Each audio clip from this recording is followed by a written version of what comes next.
All right, are we having fun yet? I hope so.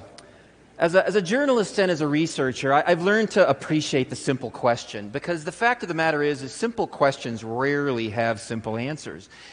And after almost 20 years of reviewing video games and looking at games and trying to figure out what makes a game fun or what makes one game better than the other, I turned my attention to places, the places that we live and work and play. And I asked, what makes a place fun? And I thought this would be kind of an easy question to answer, but it turned out that it wasn't. And let me give you a quick example to show you why. This is a fun place. At least to me and millions of other people, for the last 55 years, Disneyland has been one of the most fun places on the planet, and we have voted with our bank books to prove this case. The problem with Disneyland isn't whether or not it's fun, because obviously, quantitatively, it's a fun place. The problem with Disneyland are all the people that don't like Disneyland. And it sort of raises this question, well, what is this fun thing? It appears to be a taste. It doesn't seem to really have any sort of really philosophical or fundamental basis. And so we come to this question then of fun. What is fun? Is fun just taste? Is it just in the eye of the beholder? Well, I don't like that as a researcher, because that sort of sounds like the question of beauty. Because if beauty is in the eye of the beholder, then there's nothing that we share commonly. There's not a value to beauty. It's just whatever you like. And I don't like that, because that doesn't make sense to me. It means there's got to be something underlying it. So I started to look at fun itself to sort of say, what is it that we share across our taste? What is it we share across our cultures? What do we share across time that we call fun, so that we can actually start to talk about a fundamental concept that's fun? Now, it's a big question now, suddenly, so I have a simple answer for you. Here's my example. Here it is. Imagine it's Halloween, and you're a police officer, and you put on your uniform, and you go out. That's work. That's not fun. In fact, it might be the actually opposite of fun. On the other hand, if you put on a police officer's uniform on Halloween and you're not a police officer, that's fun. I'm having fun. Look, I'm a cop. You're under arrest. Got my eye on you. Now, wait a minute. This presents an interesting contradiction, right? Because it's the same kind of outfit. In many respects, maybe even some of the same behaviors, but for one person, it's not fun. For the other, it is. I think that the answer is really pretty simple when you look at it. Putting on a costume on Halloween allows you to, for the moment, be something that you're not. But the important thing is that both things are true at the same time.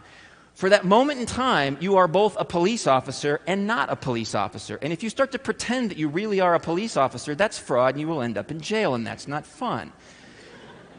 So this idea of fun really is this kind of crazy paradox, this ambiguity between something that is and is not simultaneously, and it has to be both at the same time. Now, I'll give you a moment to soak on that, because as grown-ups we're taught that's not cool. Things are one thing or the other. They're not both. But I'll tell you what, there is a class of scholar which understands this ambiguity, this is not very well, and they're called kids. And kids never actually have to be taught this, because they understand that if you put on a spaceman suit, you are a spaceman. The delusion does not go so far as to think that they're going to go suddenly fly on their bed to another planet. Nor as parents do you spend time trying to convince them that, in fact, they're insane to think that they're spacemen. No, you go, that's just cool. You're a spaceman, because they know that they're not. And in fact, this goes so far as that, you could put on a pair of pajamas, a colander, and snow boots and be a spaceman. Because kids understand the more you're like a spaceman, the more fun it is, because they're not a spaceman. Kids understand the ambiguity. So if you followed me this far, we got to turn to the question of fun. Okay, that's cool, putting on costumes, I get that. But what about places? How does it work with places? Well, let me go back to Disneyland, because I think that Disneyland is sort of a great, giant test tube of fun. And if you look at this concept applied to Disneyland, it's easy. You can do this at home on your own. Disneyland builds places. They build rivers that are not rivers. They take you on jungle cruises that aren't jungle cruises. They let you see animals that aren't animals. The biggest complaint people that hate Disney is, I don't like Disneyland, it's fake. Which is weird, because it's there, it's material. The biggest response to this by Disney fans is, duh, that's why I like it. I know it's not a real elephant, that would be weird, They build fake mountains, which are picturesque and beautiful. And we go, that's cool, it's a fake mountain, I love it, it looks awesome. They build fake houses that are actually rides. It's a house. There it is. It's an antebellum mansion. But it's not a house. It's a ride. It's both is and isn't what it says that it is. Even better, it's a haunted house, because haunted house is this whole other area of places that are and are not, right? They are a house, but there's something else going on. They're two things at once. My favorite example, here's a house for a mouse that's not a house for something that's not a mouse. And one of the reasons why it's my favorite thing is if you've ever been to this, there's a living room, there's a kitchen, there's a bedroom, there's a garage. There's actually even a mouse. He's there. You can say hi to him. But all this is kind of fake, but it's fake in a weird way because you actually can see the doorknobs to the closets, the paint's worn off of them. Why? Because people so desperately want to participate in this thing that's there. There's a handle. I can turn it, but it doesn't turn because there's a doorknob that's not a doorknob, to a closet that's not a closet, and a house that's not a house, for a mouse that's not a mouse. And we love this. We eat it up. That's fun. The definition of fun is stuff that is what it isn't and isn't what it is. So if we take this is not concept, you might think I'm cheating a little bit talking about Disneyland. Again, that's the test tube. It turns out that if fun is like beauty, if it's this fundamental human thing, then we should see it everywhere. It shouldn't just be reserved by the Disney company and trademarked. And frankly, it's not. It's everywhere when you start to look at it. So let me just show you some other examples and kind of characterize just how broad this concept of fun really is. First of all, a castle is a kind of a cool historical place. It might be kind of neat to go to look at.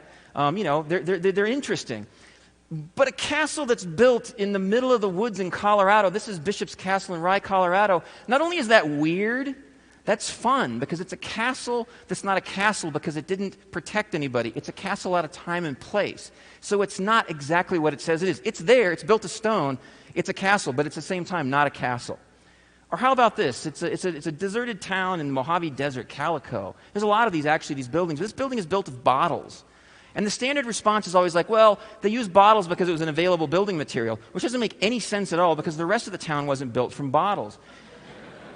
What's really going on here, I think, is this is a brick that's not a brick. It's a fun house because it's built out of a material that denies its own materiality. It's something that says, a bottle's not something you build with, but I've built with it. So it's both things at the same time, and it creates that ambiguity, that collision, that fun. Or how about this? James Lafferty built a series of these buildings that look like elephants.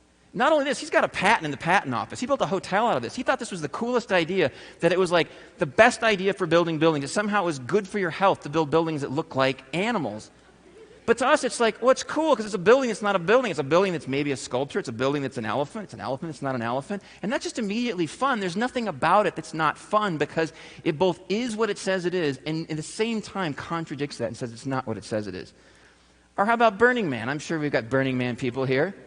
The urban planner in me is excited about Burning Man because it's a city of 50,000 people that's not a city.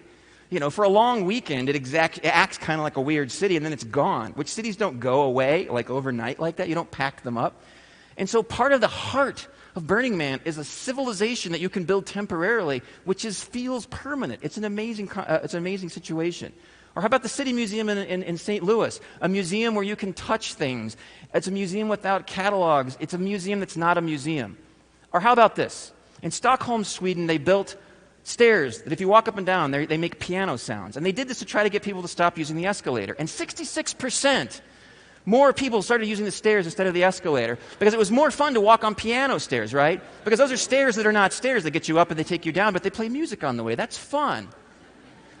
But I'll leave you with this. Does that mean we should turn all stairs into piano stairs, all stairs into fun? I'm not sure, because in a world where all stairs are piano stairs, what will everyone do? They'll ride that magical moving staircase that both isn't and is a staircase. So that's the challenge of fun. It's always going to be testing you. Thank you.